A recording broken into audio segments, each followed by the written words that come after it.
loveless. Wake up thinking God, he showed me how to reinvest. All this stress, I was giving game to you peons from the gate. Use my own self as examples. I live raw and never hate. What's going on, everybody, and welcome to another episode of TNC Reacts.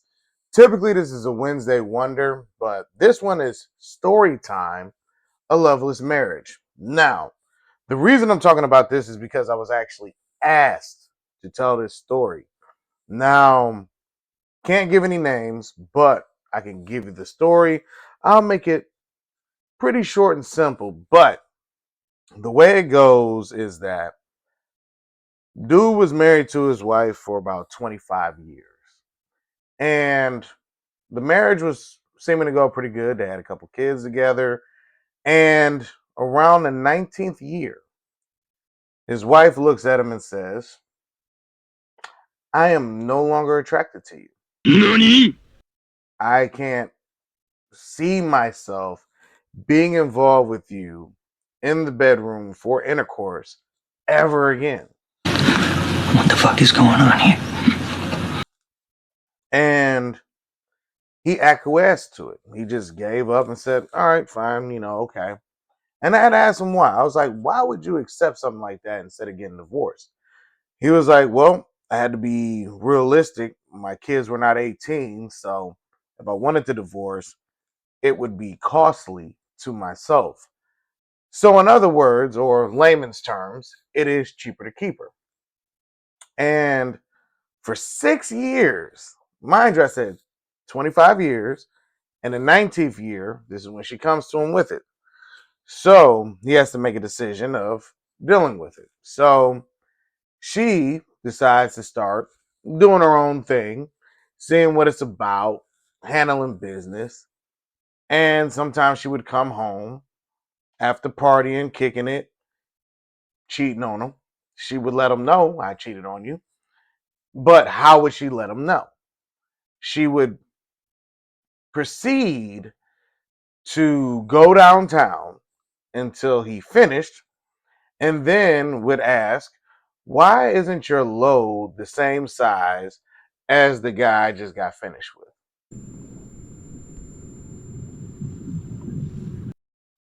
And it blew my mind because I was like, well, how did you handle that?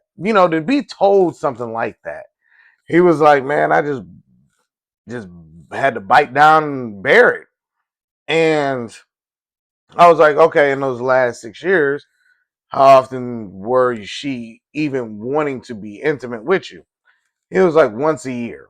So mind you, if she decided to even go downtown, she would then compare him to another man. And one time he said he took her out and they had some drinks, and he was like, alcohol is the truth teller of all.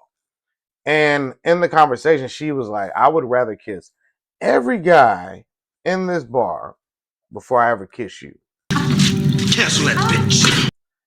And listening to this story, I'm watching him talk. And it's quite a sad sight, because he wasn't down or depressed when he's telling the story. He's just explaining the story as it is. But it blew my mind to imagine marrying someone, thinking that you're going to spend the rest of your life with them, till death do you part. And for that same individual to turn around and tell you that one, they're no longer attracted to you. Two, they rather make out with anyone else in the bar before they even touched you. And then three, for them to come and let you know that they've done dirt with other men.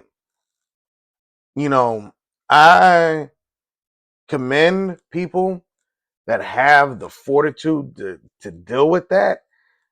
And not in like some sarcastic, better you than me type of statement. No, not at all. Because to be able to push aside your ego, your pride, to handle a goal while looking in the face of your enemy is a powerful skill set. A lot of us don't like to admit it, but we put up with a lot of stuff from people. But to have it to that degree where there's no barriers, there's no fluff, there's no lying to. It's just straight, raw, rugged. And to be able to still stand up, and then after everything's done, your kids are grown, now you can bail out, you ain't got to worry about losing a bunch of money. You then can still smile after that. Still believe in dating, still potentially looking to find a wife, because we don't talk about this aspect a lot. I've seen it being mentioned more about loveless marriages where men do go a long period of time without having intercourse. Like, you try to go to couples therapy, you try to change the habits, hoping that things could potentially grow and you can fall back in love together and your wife will actually deem you, I guess, worthy enough to be intimate with you in the bedroom. But we don't talk about those people who go without it. They're just married. And some people are now using the terminology of being a roommate, where you're just there, you're together, but you're not actually anything. Yes, we're married, but we don't actually lock in where it's most important to a lot of people. Like, if you look at comments, you'll see that people really believe that intercourse is a very powerful connector in relationships. But a lot of times you will see women will get married to men and then cut them off. Now, you can say, oh, you're just making this up. That's not really a thing.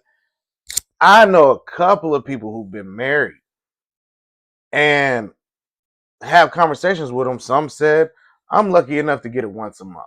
Some would try to beg their women just to go down on them, just so they can get some type of enjoyment. And the women would still turn them down. I've never seen a woman turn down getting that aspect of intercourse delivered to them. You hear a lot of women complaining that it doesn't happen. I can't get my man to go down. But for a man to beg for it and he still gets turned down, that says something very powerful to how she may feel about you. And we have to start being honest that sometimes women will marry you without really believing in the contract, because people will tell you marriage contracts really exist, because when you're up there standing, you sign the paperwork, but when you're naming off all these things, majority of the time men typically believe in it, where women believe in it enough but not enough to go through all of it. Eventually they be like, I'm not dealing with it no more, I'm tired of it, I gotta get out. I've seen women, I've literally heard married women say this, and it blew my mind.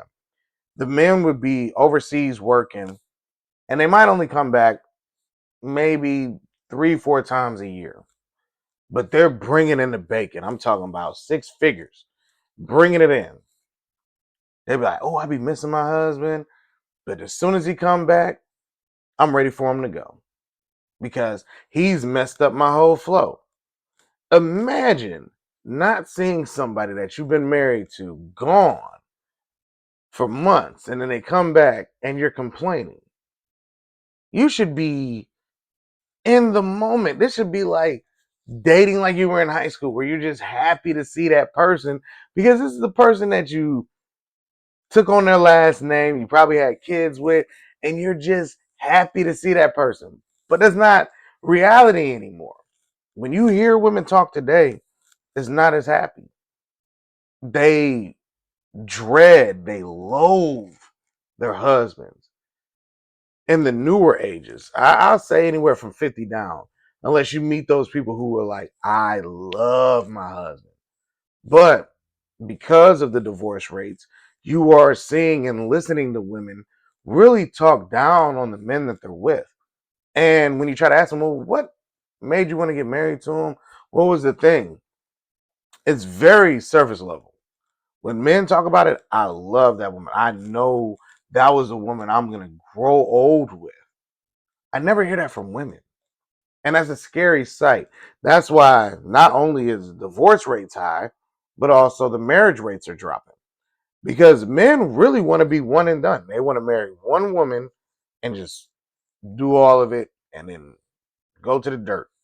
Where when you hear the other side, they say, oh, well, we just outgrew each other. And I never understood that because under the context of being married, you're supposed to grow together. It's not a separation. It's not a team.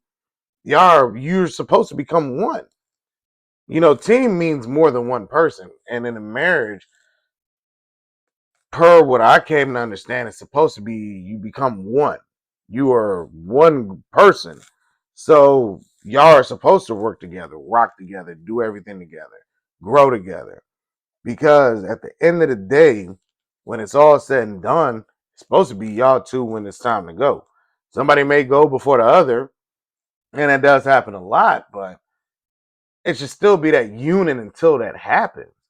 But, I think it's just the paradox of choice. It's so many choices out here, but then you see online where these women are talking, and then they start saying, I shouldn't have left them because I thought there was more out here, because they never actually took time to understand who they were actually with.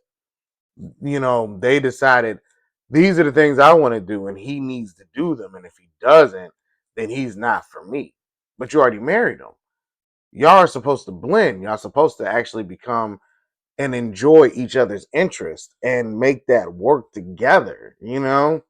But I'm telling you, when I heard that story, it blew my mind. I was just like, man, I hope that I never end up in a situation like that. 19 years down the road, somebody says that to me. But let me know what you think about this story. Is it wild? Do you believe it's true? Because I heard it and I saw the guy's face. I know it's legit. But let me know what you think down in the comments section and be on the lookout for more videos. All right, everybody? Peace.